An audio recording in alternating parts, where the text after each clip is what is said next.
యొక్క వైద్య సిబ్బందిని ఎందుకు మీరు ఇంతలా బాధ పెడుతున్నారు? సీఎం చంద్రబాబు నాయుడు గారు, నారా లోకేష్ గారు, పవన్ కళ్యాణ్ గారు మీరు మరి ఆడపడుచుల కోసం ఆలోచిస్తామని చెప్తున్నారు కదండి. ఈ ఆంధ్రదేశంలో ఉన్న ఈ ఆడపడుచులు మీరు ఎందుకండి పట్టించుకోవట్లేదు? Welcome to QTV media. నేను నందిని. ఈరోజు విజయవాడ ధర్నా చౌక్లో కాంట్రాక్ట్ మెడికల్ డిపార్ట్మెంట్ సంబంధించిన ఎంతోమంది అయితే ఈరోజు ఇక్కడ ధర్నా కార్యక్రమం అయితే నిర్వహిస్తున్నారు. అసలు ఈ ధర్నా యొక్క ముఖ్య ఉద్దేశం ఏంటి అనేది ప్రజెంట్ మన ముందు కొంతమంది అయితే ఉన్నారు స్టాఫ్. సో ఒకసారి వారి మాటలు అడిగి తెలుసుకుందాం. నమస్తే అమ్మ. నా పేరు ఝాన్సీ. నేను తుని నుంచి వచ్చాను. మేము అక్షరాల 15 సంవత్సరాల నుంచి ఒక రెగ్యులర్ నోటిఫికేషన్ లేకుండా ఈ కాంట్రాక్ట్ అనే బానిస సంఖ్యల్లో మగ్గిపోతున్నామండి. ఒక 5 సంవత్సరాల పరిపాలన వస్తుందంటే వాళ్ళు చేస్తారు రెగ్యులర్ అని చూస్తున్నాము, చేయట్లేదు. ఇంకో ప్రభుత్వం వస్తుంది కదా, వాళ్ళకి వేస్తున్నాం ఓట్లు, వాళ్ళు చేస్తారని చూస్తుంటే వాళ్ళు చేయట్లేదు. అలా అక్షరాల 15 సంవత్సరాలు గడిచిపోయిందండి. ఇప్పటికీ ఇదే 15 సంవత్సరాలు ఇదే కాంట్రాక్ట్ బానిస బతుకుల్లో మేము బతుకుతూ ఉన్నాము. చాలని జీతాలు. మరి ఇప్పుడు ప్రస్తుత దినాల్లో ఎవరి పరిస్థితి ఏ విధంగా ఉంది, మనుషుల యొక్క మనుగడ ఏ విధంగా సాగుతుంది అనేది మనం బేరేజ్ చేసుకుంటుంటే 30,000 జీతం ఏ విధంగా ఒక స్టాఫ్ నర్స్కి సరిపోద్దండి? కుటుంబంలో 2 పిల్లలు, భర్త, మేము, మరి మా అత్తమామలు వీరందరినీ పోషించుకోవడానికి ఆ 30,000 మాకేం సరిపోతాయండి? అయినప్పటికీ అదే 30,000కి మేము ఎంతో కష్టపడి మా యొక్క జీవితాన్ని దారిపోసి మేము సేవ చేయడానికి వెళ్తున్నాం. కానీ 4 నెలల నుంచి మాకు జీతం వేయలేదండి. జీతం లేకపోతే మేము ఏ విధంగా మరి మా యొక్క జీవితాలను కొనసాగిస్తాం మీరు ఒకసారి చెప్పండి. మరి మేము ఇంత జీతం రాకపోయినా కూడా ఏనాడు మా సేవను మేము ఆపలేదు. మరి పిహెచ్సిల్లో 12 గంటలు మీరు చంద్రబాబు నాయుడు గారు 6 గంటలు పని చేయండి, మిగతా రోజు రెస్ట్ తీసుకోండి అని చెప్పారు. మేము 12 గంటలు పని చేస్తున్నామండి. అయినప్పటికీ కూడా మమ్మల్ని పట్టించుకునే నాదుడే లేడు. ఈ ప్రభుత్వం ఆ ప్రభుత్వం ఎన్ని ప్రభుత్వాలు మారినప్పటికీ కూడాను మా జీవితాల్లో వెలుగులు నింపలేకపోతున్నారండి. మా బ్రతుకులకు భద్రత లేదండి. నైట్ డ్యూటీలో నైట్ వాచ్మెన్ లేకుండా పాముల బెడదతో, లేకపోతే తాగుబోతులు వస్తూ ఉంటారు, పోకిరిగాళ్ళు వస్తూ ఉంటారు, చిల్లరగాళ్ళు వస్తూ ఉంటారు. వాళ్ళ మధ్యలో ఒక ఆడపిల్ల ఏ విధంగా పనిచేస్తుంది మీరు ఒకసారి ఆలోచించండి. మీ ఇళ్లలో ఆడపిల్లలను ఆ విధంగా మీరు పంపిస్తారా? కానీ మేము పేద కుటుంబాల నుంచి వచ్చాము.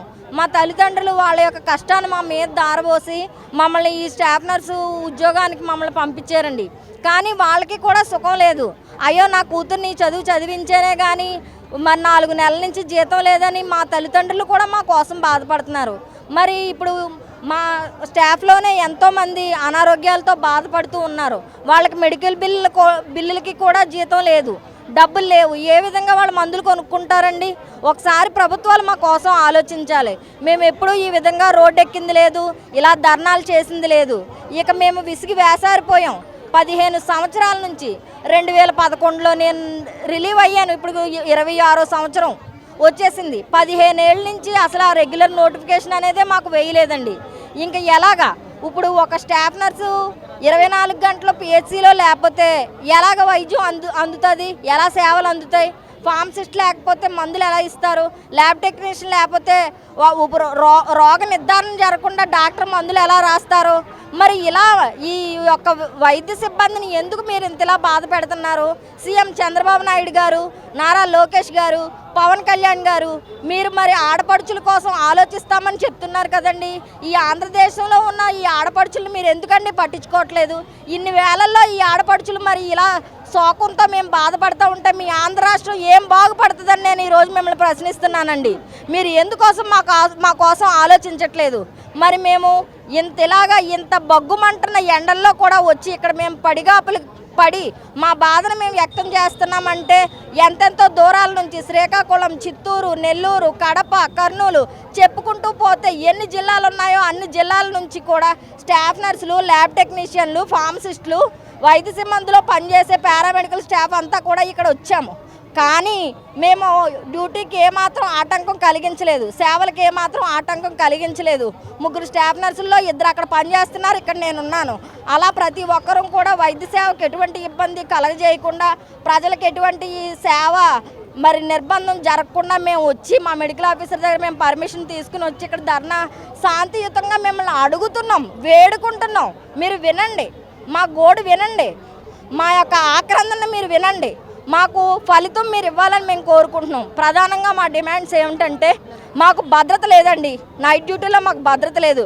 పిహెచ్సిలో 3 స్టాఫ్ నర్సులు ఏ విధంగా చచ్చిపోతామండి? ఒక స్టాఫ్ నర్సుని ఎక్స్ట్రా ఇవ్వండి, నైట్ వాచ్మెన్ వేయండి, మాకు భద్రత కల్పించండి, మా యొక్క జీవితాలకు భరోసాలు కల్పించండి.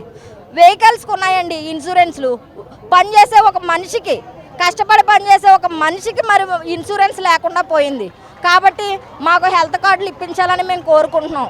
మరి మా భర్త ఒక దగ్గర పనిచేస్తుంటే మరి భార్య ఒక దగ్గర పనిచేస్తుంది. మాకు ట్రాన్స్ఫర్లు రెగ్యులర్ వాళ్ళకి ఏ విధంగా ఇస్తున్నారో ఆ విధంగా ఇవ్వండి. పనిలో మరి తేడా లేనప్పుడు జీతాల్లో ఎందుకండి తేడా? సమాన పనికి సమాన వేతనం ఎందుకండి మీరు ఎవరు? మరి రెగ్యులర్ చేసేంత వరకు మాకు 100% గ్రాసు శాలరీ అందించాలని, మా ప్రతి ఒక్క కాంట్రాక్ట్ ఎంప్లాయీకి అందించాలని మేము కోరుకుంటున్నాం. మరి ఇన్సూరెన్స్లు ఇవ్వాలి, పెన్షన్ పద్ధతి కూడా మాకు కల్పించాలి. మరి ముఖ్యంగా మా అందరి జీవితాల్లో కూడా రెగ్యులర్ చేసి మమ్మల్ని వెలుగులు నింపాలని మేము కోరుకుంటున్నాం. ఒక సునామీ వచ్చినా, ఒక వరద వచ్చినా, ఒక విపత్తు వచ్చినా అందరూ ఇంటి దగ్గర రెస్ట్ తీసుకుంటారండి. కానీ మా వైద్య సిబ్బంది అలా రెస్ట్ తీసుకోవడానికి ఉండదు. మేము ప్రజల కోసం అంత వరదైనా, తుఫానైనా, సునామీ అయినా ఈదుకొని మేము రావాల్సి ఉంటుంది, మా యొక్క సేవను అందించవలసి ఉంటుంది. ఇందు మూలంగా మా యొక్క డిమాండ్స్ అన్నీ కూడా మీరు నెరవేర్చాలని, ఆడపడుచులంటే మరి నాయన అమృతమైన మూర్తుల్లాగే కాకుండా మరి నిజంగా మాకు ఆవేశం వస్తే మేము అమ్మవారిలా కూడా మారడానికి మేము సిద్ధంగా ఉన్నామని ఈ యొక్క మీడియా పరంగా మరి సీఎం చంద్రబాబు నాయుడు గారికి, నారా లోకేష్ గారికి, డిప్యూటీ సీఎం పవన్ కళ్యాణ్ గారికి ఇందు మూలంగా తెలియజేసుకుంటాం. అంటే అమ్మా మీకు రెగ్యులర్ చేయకపోవడానికి అంటే ఏదైనా ఒక బ్రీఫ్ కారణం అనేది ఒకటి ఉంటుంది కదా, ఎందుకు చేయట్లేదని మీరు అనుకుంటున్నారు? అమ్మ, మాకు 15 ఏళ్ల క్రితం ఒక నోటిఫికేషన్ తీశారంటే దాంట్లో doctor regular, staff nurse regular, pharmacist regular, lab technician regular అట్లా ఉండేది. అదల్లా ఈవెన్ తర్వాత డాక్టర్ గారు, స్టాఫ్ నర్సు రెగ్యులర్ ఉండేది. ఇప్పుడు మొత్తానికి ఇంకా స్టాఫ్ నర్స్ అనే వాళ్ళని రెగ్యులర్ అనే ఆ యొక్క విధానం నుంచి తప్పించేసి కాంట్రాక్ట్ అని 15 ఏళ్ళ నుంచి కాంట్రాక్ట్లోనే మమ్మల్ని మగ్గబెట్టేస్తున్నారు.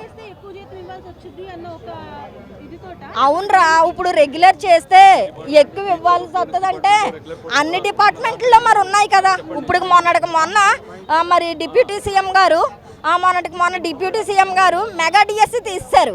మరి 12 ఏళ్ళ నుంచి మగ్గబడిపోతున్న మరి మమ్మల్ని రెగ్యులర్ చేయలేదు. మేము ఆడపడుచులమే కదా, ఈ ఆంధ్రదేశంలో బతుకుతున్న ఆడపడుచులమే కదా, మరి మా గురించి ఆలోచించాలి కదా. వైద్య సిబ్బంది అంటే మరి ముందు నుంచి ఎందుకు మరి తగ్గింపు చూపో నాకు అర్థం కావట్లేదు, చిన్న చూపు. ఎందుచేత మేము అణుకువతో పనిచేస్తాం. మేము ఎప్పుడూ సేవ డ్యూటీ అని ఆ డ్యూటీలోనే 12 గంటలు చేయమన్నా చేస్తాం, 8 గంటలు చేయమన్నా చేస్తాం. కాబట్టి మేము తిరగబడం కాబట్టి మమ్మల్ని అలా వదిలేశారు. ఇప్పుడు అలాంటి పరిస్థితిలో నుంచి మేము బయటకు వచ్చాం. ఇక మాలో ఉన్న సహనము, ఓర్పు ఈ మొత్తం అంతా కూడా మేము శాంతియుతంగా తెలియజేస్తున్నాము.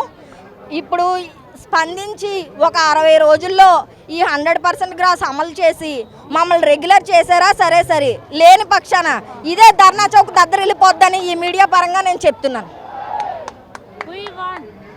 We want కాంట్రాక్ట్ నర్సులను పారామెడికల్ సిబ్బందిని కాంట్రాక్ట్ వద్దు, వెంటనే 100% గ్రాస్ శాలరీని, సమాన పనికి